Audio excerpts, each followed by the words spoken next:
my C-Tran plaque tells me, so. Better and better. Okay, last two items I have, just a reminder, we have no council meeting on Monday, January 17th, due to Martin Luther King Day, but we will meet on Tuesday, January 18th.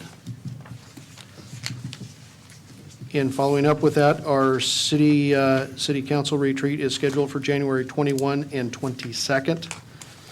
Mr. Scott and I started putting together some items for a potential agenda for that today. So if you have items that you would like to see put onto that agenda and thrown in the hopper for that, certainly get in touch with one of the two of us as soon as you possibly can.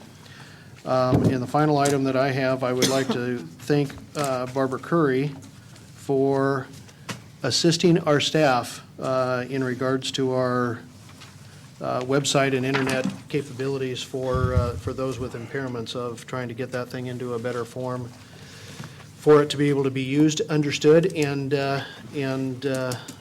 useful to those out there in the public. So Barbara, thank you very much for spending some time with Vicki on trying to get that put together the right way. Correspondence, do we have any correspondence? Just the letter that was handed out at the beginning. Okay, thank you. And that takes us to item number, I'm not even sure which one it is anymore, our public hearing, Agenda Bill 2-11, incorporation of Chapter 1017, roadway construction zones into the Washougal Municipal Code. Mr. Scott. Thank you, Mr. Mayor. The item before you is requesting a public hearing for changes to Chapter 10 of our municipal code, introducing 1017 roadway construction zones for inclusion into the code. As you'll recall, we met at a workshop on December 13th, and we set the hearing actually on the 6th, and then we workshopped on the 13th, just in terms of the timing of getting this moving forward. Introduced a new chapter into the municipal code that would give the Public Works Director authority to designate the location of roadway construction zones. You'll also recall at the council work session there was some concern about the duration and scope of the construction zones as a function of when construction is happening or not happening.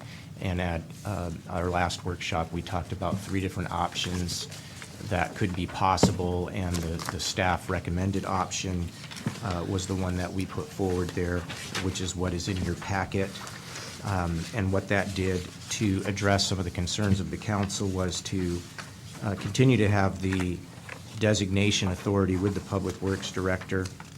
However, the code directs the director to take a look at the details of specific projects and take into consideration information about when construction is happening and not happening, and based upon the details and the facts of each specific project and situation, potentially undesignate it and then redesignate it or bring it in and out, but to not try to craft language that presupposes when those designations should happen or not happen, because it's not only the actual activity of construction, which is the hazard, it's also equipment and some things that are there when workers aren't even working.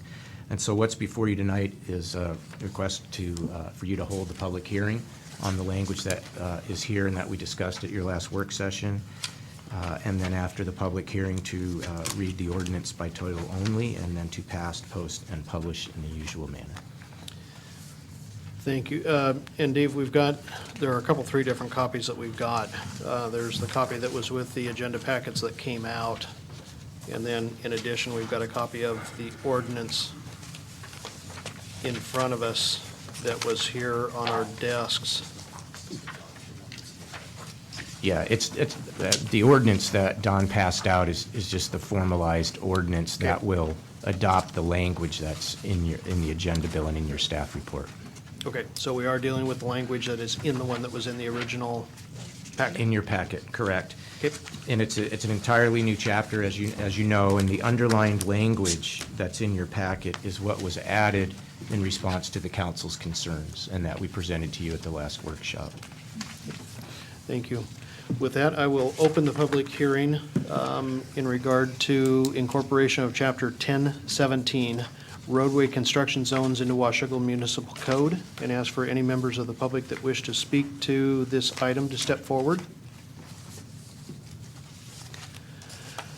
Second call for any members of the public that would like to speak on the item. And third and final call for any members of the public that wish to speak in regard to incorporation of Chapter 1017 roadway construction zones into Washougal Municipal Code. Okay, seeing no one from the public, I will close the public hearing. Mr. Mayor, I ask unanimous consent that we read the resolution, ordinance by title only. Seeing no objection, so ordered. An ordinance defining roadway construction zones, authorizing the Public Works Director to establish the beginning and end of the construction zone, and providing for a penalty for violations. Mr. Mayor, I move that we pass, post, and publish the ordinance in the usual manner. Second. Got a motion and a second to pass, post, and publish in the usual manner. Council discussion? David? I'd like to propose an amendment to paragraph 10.17.020, where it says the Public Works Director shall have the authority to designate. I'd like to amend it to say the Public Works Director, in coordination with the Chief of the Washougal Police Department, has the authority to designate. And my rationale on that is that this is also a public safety issue. Good point. Can I put in here in coordination with the Washougal Police Chief? Works for me. Second.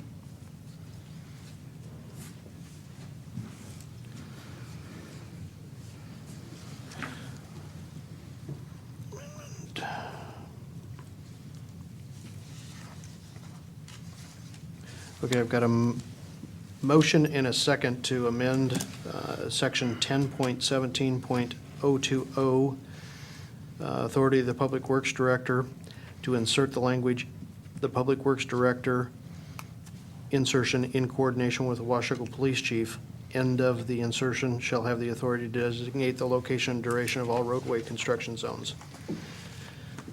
Discussion? Yes. It's my understanding that when it comes to setting the speed limits, that's usually a function of simply just the classification of the road and the technical specifications of the road, which usually falls under the jurisdiction of the Public Works Director. And so even though I like having some dispersion of power, I'm not necessarily in favor of including the police chief on this, and would be interested for hearing arguments for why this would be appropriate. I wouldn't, just a quick one on that. To me, it's not even necessarily a disbursement of the power. Quite frankly, it's coordination of the two departments in a safety corridor, construction corridor to me. But David, you had your hand up. Happy to provide the argument. Unaccustomed as I am to arguing, in talking with the police chief this afternoon, he was more or less neutral on this, but he did admit that it is a consideration for him in terms of what it's going to require of him, enforcing speed limits, changes in speed limits and things like that. And I think he brings a valuable perspective to the table in that regard. And I acknowledge that speed limits should be set by engineers. But I think law enforcement has a valid body of expertise